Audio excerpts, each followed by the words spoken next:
6 जुलाई 1901 बंगाल की पावन भूमि पर एक ऐसे युग पुरुष ने जन्म लिया जिसने अपनी मेधा से शिक्षा जगत को आलोकित किया, अपने राष्ट्रवादी विचारों से सीमाओं की रक्षा की और अपने बलिदान से अखंड भारत के संकल्प को अमर कर दिया।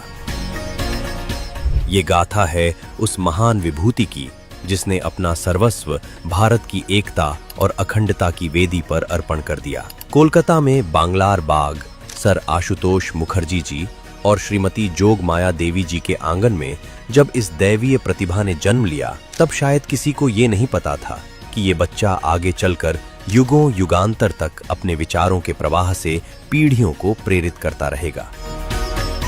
डॉक्टर मुखर्जी बचपन से ही मेधावी प्रतिभा के धनी थे। 1921 में अंग्रेजी ऑनर्स, 1923 में बांग्ला साहित्य और फिर BL में उन्होंने प्रथम स्थान प्राप्त कर अपनी बौद्धिक शक्ति का परिचय दिया।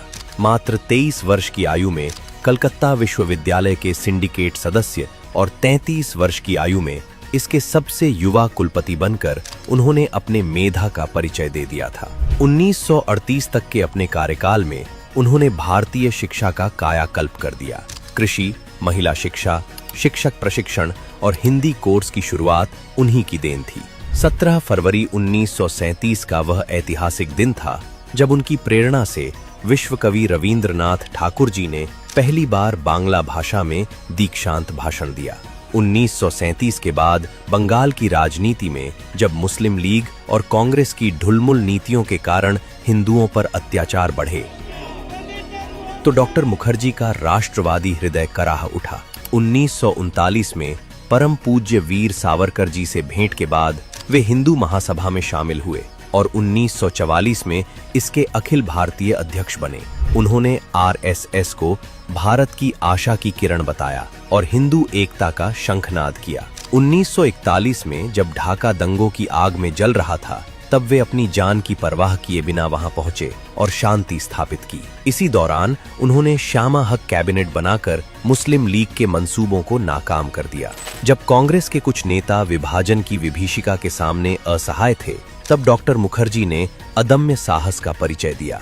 उन्होंने हिंदुओं को पूर्वी पाकिस्तान में शामिल होने से बचाने के लिए पश्चिम बंगाल को एक अलग इकाई के रूप में स्थापित करने का समर्थन किया। उनके प्रचंड आंदोलन और 98.6% जनमत के समर्थन का ही परिणाम था कि आज पश्चिम बंगाल भारत का अटूट हिस्सा है और कलकत्ता हमारे पास है। स्वतंत्रता के बाद गांधी जी और सरदार पटेल जी के आग्रह पर वे देश के पहले उद्योग एवं आपूर्ति मंत्री बने। आज के आत्मनिर्भर भारत की नींव उन्होंने ही रखी थी। Sindri fertiliser, Chittaranjan locomotive, Hindustan aircraft और भिलाई स्टील जैसी विशाल परियोजनाएं उन्हीं के दूरदर्शी सोच की उपज थीं। मगर फरवरी 1950 में पूर्वी पाकिस्तान में हिंदुओं के नरसंहार और उसके बाद हुए नेहरू लियाकत समझौते ने उन्हें झकझोर दिया। नेहरू सरकार की तुष्टीकरण की राजनीति के विरोध में उन्होंने 19 अप्रैल 1950 को कैबिनेट से इस्तीफा दे दिया। यह एक सिद्धांतवादी राजनेता का व्यवस्था को दिया गया सबसे बड़ा संदेश था। 21 अक्टूबर 1951 को डॉक्टर मुखर्जी ने RSS के सहयोग से भारतीय जनसंघ की स्थापना की। पंडित दीनदयाल उपाध्याय जी और अटल बिहारी वाजपेयी जी जैसे निष्ठावान साथी उनके साथ थे। 1951 से 52 के चुनावों में वे कोलकाता दक्षिण चुनाव से जीतकर संसद पहुंचे। संसद के भीतर उनकी गर्जना ऐसी थी कि उन्हें संसद का शेर कहा जाने लगा। उन्होंने नेहरू सरकार की नीतियों, प्रथम संशोधन और कश्मीर मुद्दे पर विपक्ष की सबसे प्रखर आवाज बनकर प्रहार किया। डॉक्टर श्यामा प्रसाद मुखर्जी ने देश को दिशा देने में निर्णायक भूमिका निभाई है।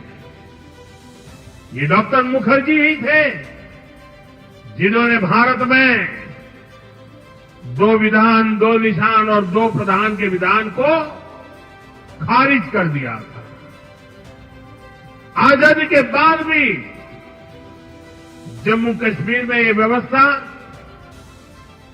भारत की अखंडता के लिए बहुत बड़ी चुनौती थी। भाजपा को गर्व है कि हमारी सरकार को आर्टिकल 370 की दीवार गिराने का अवसर मिला। आज भारत का संविधान जम्मू कश्मीर में भी पूरी तरह लागू है। डॉक्टर मुखर्जी कश्मीर के पूर्ण एकीकरण के कट्टर पक्षधर थे।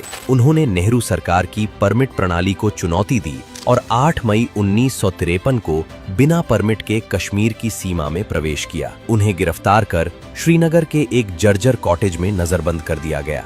वहां उनके स्वास्थ्य के साथ खिलवाड़ हुआ, चिकित्सा की घोर उपेक्षा की गई और संदिग्ध परिस्थितियों में 23 जून 1953 को भारत माता का ये लाडला सपूत शहीद हो गया।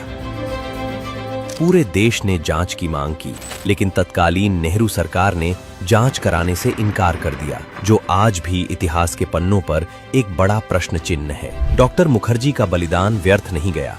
उनके द्वारा बोया गया जनसंघ का बीज आज भारतीय जनता पार्टी के रूप में एक विशाल वटवृक्ष बन चुका है। प्रधानमंत्री श्री नरेंद्र मोदी जी के नेतृत्व में आज भारत उन्हीं के सपनों को साकार कर रहा है।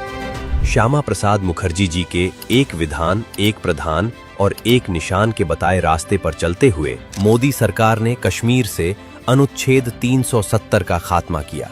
CAA के माध्यम से पीड़ित अल्पसंख्यकों को न्याय, आत्मनिर्भर भारत का संकल्प और नई शिक्षा नीति, ये सब डॉक्टर श्यामा प्रसाद मुखर्जी के उन महान विचारों की सिद्धि है जिनके लिए उन्होंने अपने प्राणों की आहुति दी थी।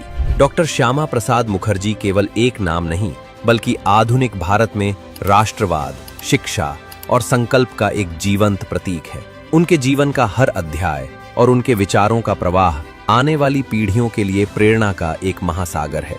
आदरणीय डॉक्टर श्यामा प्रसाद मुखर्जी जी की जयंती पर उन्हें कोटि कोटि नमन।